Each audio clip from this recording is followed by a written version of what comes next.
এদিকে পবিত্র রমজানের শুরুতেই চট্টগ্রামে বেড়েছে নিত্য পণ্যের দাম। বাজারে ব্রয়লার মুরগি সহ অধিকাংশ পণ্যের দাম বেড়েছে।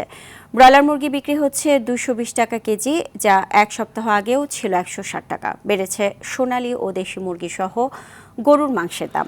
লেবুর হালি বিক্রি হচ্ছে 100 টাকা পর্যন্ত। বাড়তি মাছ, বিভিন্ন ডাল সহ অনেক পণ্যের দাম।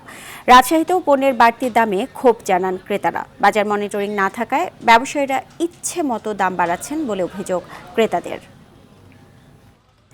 দর্শক, বাজার পরিস্থিতি জানাতে রাজশাহী থেকে সরাসরি যোগ দিচ্ছেন সহকর্মী মোস্তাফিজ রকি। মোস্তাফিজ, রমজান ঘিরে বাজারে পণ্যের দামের বিষয়ে কি বলছেন ক্রেতা বিক্রেতারা, আমাদেরকে জানাবেন।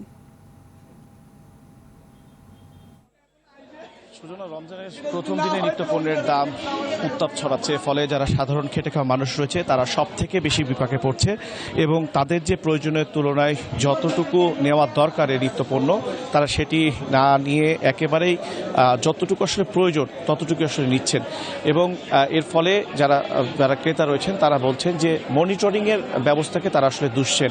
কারণ তারা বলছেন যে রমজানের আজকে প্রথম দিন যেভাবে বাজার মনিটরিং করার কথা সেটি আসলে করা হচ্ছে না।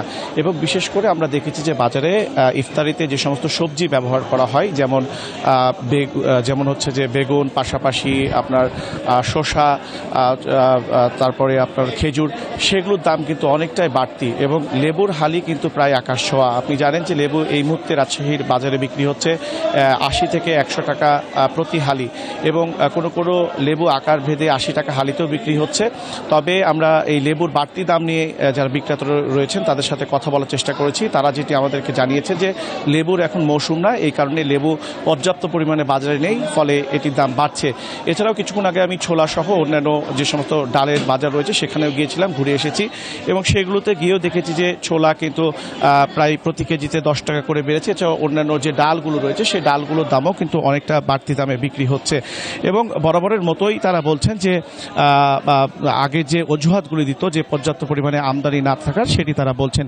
এছাড়াও আপনাকে একটু মাছের বাজার আমি দেখানোর চেষ্টা করব। আপনি নিশ্চয়ই দেখতে পাচ্ছেন মাছের বাজারেও পর্যাপ্ত পরিমাণে মাছ রয়েছে এবং এই মাছের দামও কিন্তু অনেকটাই বাড়তি এবং আমরা দেখেছি বড় যে মাছগুলি রয়েছে সেগুলো কিন্তু প্রায় কেজিতে 100 থেকে 150 টাকা করে বৃদ্ধি পেয়েছে। ফলে ক্রেতাদের এই মাছ মাংস কিনতে এসেও কিন্তু একেবারেই নাবিশ্বাস হয়ে উঠছে। ফলে তারা বলছেন যে জীবনযাত্রার যে মান সেটিতে তাদের প্রভাব পড়ছেন এবং তারা বলছেন যে এইভাবে আসলে চলতে থাকলে বাজারের যে মনিটরিং ব্যবস্থা যদি না নেওয়া হয় তাহলে কিন্তু সাধারণ মানুষের যে ক্রয় ক্ষমতার যে বাইরে সেটি চলে যেতে পারে। তবে আমরা এরই মধ্যে ভোক্তা অধিকার যারা অভিযান পরিচালনা করেন তাদের সঙ্গে আমরা কথা বলেছি। তারা যেটি বলছেন যে নিয়মিত বিভিন্ন বাজারে তারা পর্যায়ক্রমে যে বাজার মনিটরিং ব্যবস্থা সেটি তারা চালিয়ে যাচ্ছেন। তবে তারা বলছেন যে যারা আসলে অসাধু ব্যবসায়ী, যারা কারসাজির মাধ্যমে যারা পণ্যের দাম বাড়াচ্ছে বা মজুদ রাখছে তাদের বিরুদ্ধে আসলে ব্যবস্থা নেওয়া হচ্ছে। তবে আমরা বাজারে এসে একটি বিষয় লক্ষ্য করেছি, বিশেষ করে প্রত্যেকটি দোকানে বলা যায় যে মূল্য তালিকা সেটি নেই। ফলে যারা বিক্রেতা রয়েছেন তারা কিন্তু তাদের ইচ্ছে মতন দাম হাঁকাচ্ছেন। তো সুতরাং এই ছিল রাজশাহী থেকে আমার কাছে সর্বশেষ। ধন্যবাদ আপনাকে।